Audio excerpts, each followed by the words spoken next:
Forget about the f of x stuff. Take that out and put a y. So the inverse we're going to do over here. We're going to change the x and the y.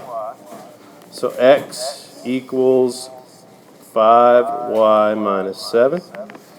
So we're going to add 7 to both sides. We get x plus 7 equals 5y. And then what do we do to both sides? Divide by 5. So when you do this, notice how it's written. The 5 isn't just under the x, it's under the 7. Now, this was f of so this is f of x equals 5x minus 7. This is the inverse, f of negative 1x equals x plus 7 all divided by 5. Switch those. So we're going to write this y equals negative 1/2 x minus 5.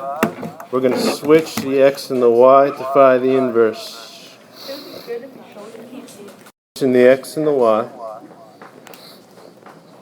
Now a lot of you are getting the same thing, so watch. When I solve for x, get rid of this 5 first. So x plus 5 equals, these cancel, negative 1/2 y. Put it over here because I don't like it. X plus 5, and you're dividing by negative 1/2. Alright? But I don't like that. And someone, negative 1/2 2 is the same as this. And you can just think this in your head.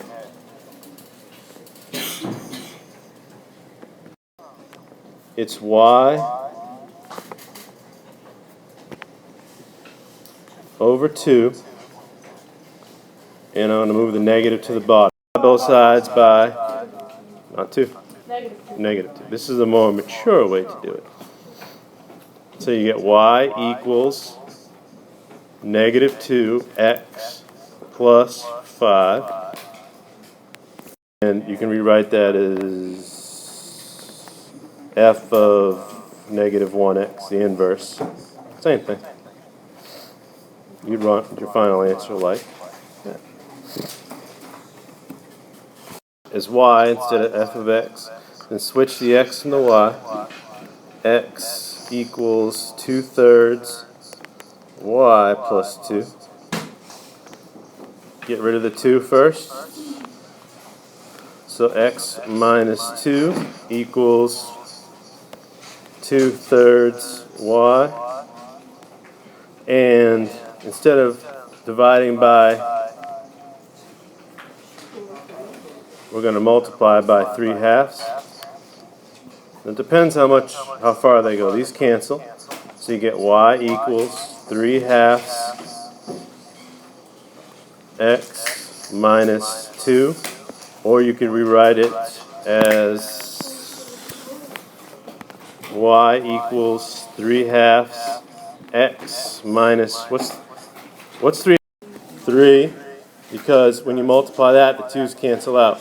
And whenever they write the final answer, they're going to change it back to f of negative 1 x equals whichever one you choose to do.